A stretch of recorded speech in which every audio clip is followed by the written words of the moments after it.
جو مخلوق زمین پر ہے سب کو فنا ہونا ہے، اور تمہارے پروردگار ہی کی ذات جو صاحب جلال و کرم ہے باقی رہے گی۔ تو تم اپنے پروردگار کی کون کون سی نعمت کو جھٹلاؤ گے؟ شروع اللہ کا نام لے کر جو بڑا مہربان نہایت رحم والا ہے۔ وہ جو نہایت مہربان ہے، اسی نے قرآن کی تعلیم فرمائی، اسی نے انسان کو پیدا کیا، اسی نے اس کو بولنا سکھایا۔ سورج اور چاند ایک حساب مقرر سے چل رہے ہیں، اور بوٹیاں اور درخت سجدہ کر رہے ہیں، اور اسی نے آسمان کو بلند کیا اور میزان عدل قائم کر دی کہ اس میزان میں حد سے تجاوز نہ کرو، اور انصاف کے ساتھ ٹھیک تولو اور تول کم مت کرو۔ اور اسی نے خلقت کے لیے زمین بچھائی، اس میں میوے اور کھجور کے درخت ہیں جن کے خوشوں پر غلاف ہوتے ہیں، اور اناج جس کے ساتھ بھس ہوتا ہے، اور خوشبودار پھول۔ تو اے گروہ جن و انس، تم اپنے پروردگار کی کون کون سی نعمت کو جھٹلاؤ گے؟ اسی نے انسان کو ٹھیکرے کی طرح کھنکھناتی مٹی سے بنایا، اور جنات کو آگ کے شعلے سے پیدا کیا۔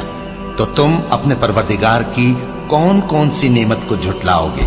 وہی دونوں مشرقوں اور دونوں مغربوں کا مالک ہے، تو تم اپنے پروردگار کی کون کون سی نعمت کو جھٹلاؤ گے؟ اسی نے دو دریا رواں کیے جو آپس میں ملتے ہیں، مگر دونوں میں ایک آڑ ہے کہ اس سے تجاوز نہیں کر سکتے۔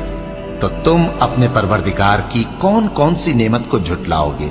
ان دونوں دریاؤں سے موتی اور مونگے نکلتے ہیں، تو تم اپنے پروردگار کی کون کون سی نعمت کو جھٹلاؤ گے؟ اور جہاز بھی اسی کے ہیں جو سمندر میں پہاڑوں کی طرح اونچے کھڑے ہوتے ہیں، تو تم اپنے پروردگار کی کون کون سی نعمت کو جھٹلاؤ گے؟ جو مخلوق زمین پر ہے سب کو فنا ہونا ہے، اور تمہارے پروردگار ہی کی ذات جو صاحب جلال و کرم ہے باقی رہے گی۔ تو تم اپنے پروردگار کی کون کون سی نعمت کو جھٹلاؤ گے؟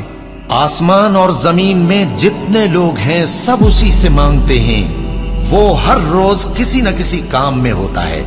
تو تم اپنے پروردگار کی کون کون سی نعمت کو جھٹلاؤ گے؟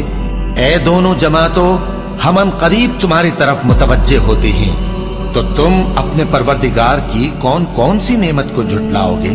اے گروہ جن و انس، اگر تمہیں قدرت ہو کہ آسمان اور زمین کے کناروں سے نکل جاؤ تو نکل جاؤ، اور زور کے سوا تو تم نکل سکنے ہی کہ نہیں، تو تم اپنے پروردگار کی کون کون سی نعمت کو جھٹلاؤ گے؟ تم پر آگ کے شعلے صاف اور دھواں ملے چھوڑ دیے جائیں گے، تو پھر تم ان کا مقابلہ نہ کر سکو گے۔ تو تم اپنے پروردگار کی کون کون سی نعمت کو جھٹلاؤ گے؟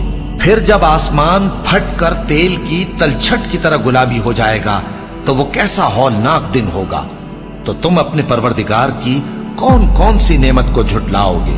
تو اس روز نہ تو کسی انسان سے اس کے گناہوں کے بارے میں پرسش کی جائے گی اور نہ کسی جن سے۔ تو تم اپنے پروردگار کی کون کون سی نعمت کو جھٹلاؤ گے؟ گناہگار اپنے چہرے ہی سے پہچان لیے جائیں گے تو پیشانی کے بالوں اور پاؤں سے پکڑ لیے جائیں گے۔ تو تم اپنے پروردگار کی کون کون سی نعمت کو جھٹلاؤ گے؟ یہی وہ جہنم ہے جسے گناہگار لوگ جھٹلاتے تھے، وہ دوزخ اور کھولتے ہوئے گرم پانی کے درمیان گھومتے پھریں گے۔ تو تم اپنے پروردگار کی کون کون سی نعمت کو جھٹلاؤ گے؟ اور جو شخص اپنے پروردگار کے سامنے کھڑے ہونے سے ڈرا، اس کے لیے دو باغ ہیں، تو تم اپنے پروردگار کی کون کون سی نعمت کو جھٹلاؤ گے؟ ان دونوں میں بہت سی شاخیں یعنی قسم قسم کے میووں کے درخت ہیں، تو تم اپنے پروردگار کی کون کون سی نعمت کو جھٹلاؤ گے؟ ان میں دو چشمے بہ رہے ہیں، تو تم اپنے پروردگار کی کون کون سی نعمت کو جھٹلاؤ گے؟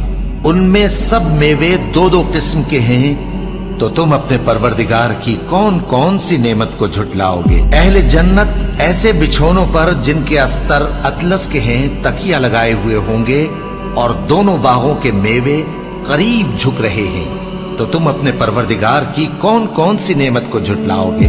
ان میں نیچی نگاہ والی عورتیں ہیں جن کو اہل جنت سے پہلے نہ کسی انسان نے ہاتھ لگایا اور نہ کسی جن نے۔ تو تم اپنے پروردگار کی کون کون سی نعمت کو جھٹلاؤ گے؟ گویا وہ یاقوت اور مرجان ہیں،